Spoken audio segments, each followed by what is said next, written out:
What does an administrator have to do to stop all unsolicited mail and phone calls to buy the house? That's our topic today. We'll get started right after this.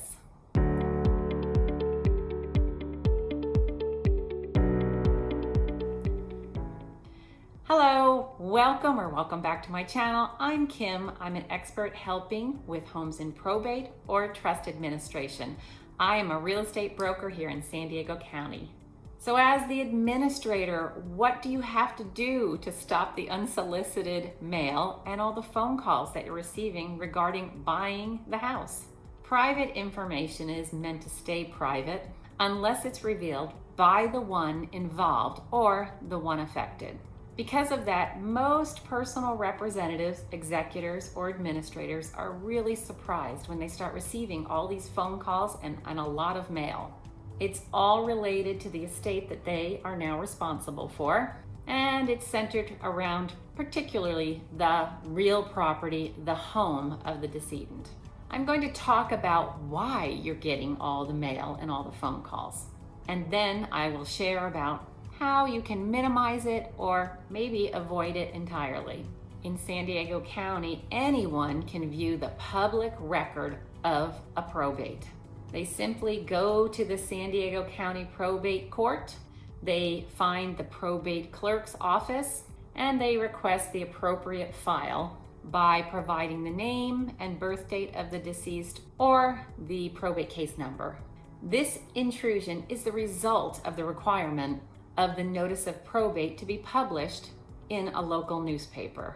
It's in the legal section of a general circulation newspaper. It's usually a pretty unknown newspaper that the information is posted in, but it's highly available to the entire world. Of course, it's a general newspaper in the county of where the decedent lived. Some courts even list all the names of the creditors and the beneficiaries of the estate in this posting. Of course, this makes this private information very public. There are people who watch specifically for these notices to come out, and once they find the publication, they start contacting you, the personal representative. For example, even before the family and you as the personal representative have had a moment to just breathe and maybe even start your grieving process and a moment to even learn the estate's value, investors are often contacting you, offering to buy the property, perhaps taking advantage of a highly emotional situation for their own personal gain. Marie's grandmother died. An investor called her and quickly scheduled time to meet with her and view the house. The investor made an offer, and that offer was naturally much higher than what her grandmother had purchased the home for many years ago, but also much lower than the current market value of the home.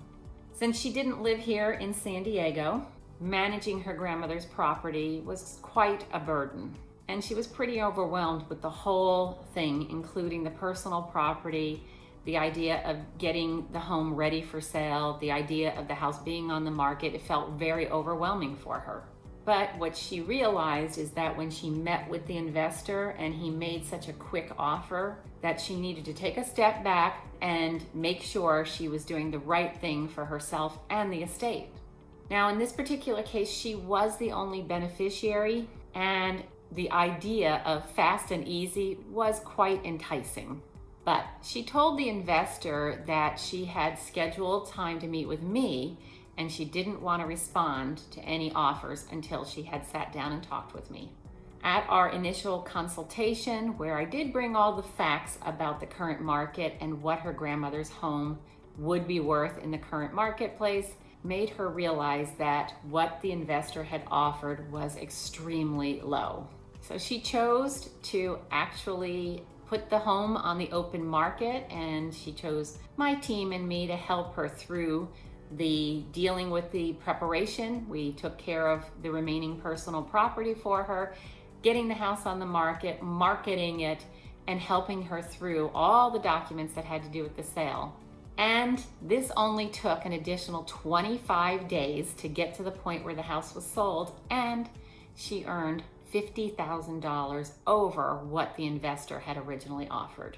If you are just beginning the probate process and you have your attorney, the way that you can avoid the phone calls is asking your attorney to please not put your phone number into the court documentation.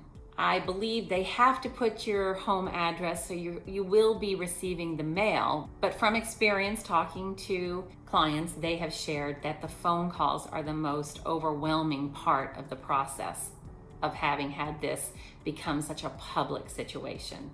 If it happens to be too late and your phone number is out there, many of my clients, they block the individual phone calls so that they don't get them anymore, or they actually go through the process of changing their phone number. You'll also experience phone calls from real estate agents. I'm a real estate broker, and the real estate agents that you'll be getting calls from, they may have little or no experience actually helping with the process of probate. Some of my clients have shared with me that some of the mail they receive from real estate agents are the exact same letter, and that's because there is a real estate training, and it's out of Los Angeles, and they give their students letters to send, on a regular basis to the potential customers. And I've been told that the clients get the exact same letter. So the agents haven't even bothered or tried to change the letter to their specific style, to who they are when they're sending these letters to their potential clients. So consider this. Inexperience equals unintentional problems. Knowledge equals problem solver. Experience equals problem avoider. This is all about the agents that you're going to be interviewing, and consider who they are when you're interviewing them to help you through this entire process. I'm going to put a link below on how to interview real estate agents. It's the questions that you can ask the various people that you're going to be talking with and meeting with to help you through the process of preparing, marketing, and selling your loved one's home. That way you'll have the answers to these great questions that you'll ask every agent that you interview with, so you can be sure that you team up with an experienced real estate agent or broker that can be your problem avoider. Thank you for watching. I hope you found this of value. Make sure you download that link for the questions that you need to ask, and subscribe to the channel, hit the notification bell so that you're notified of my upcoming videos and you wouldn't want to miss any, especially when you're in the process of a probate. And like this channel so that the algorithm will continue to share it with others just like you. And I'll see you next week.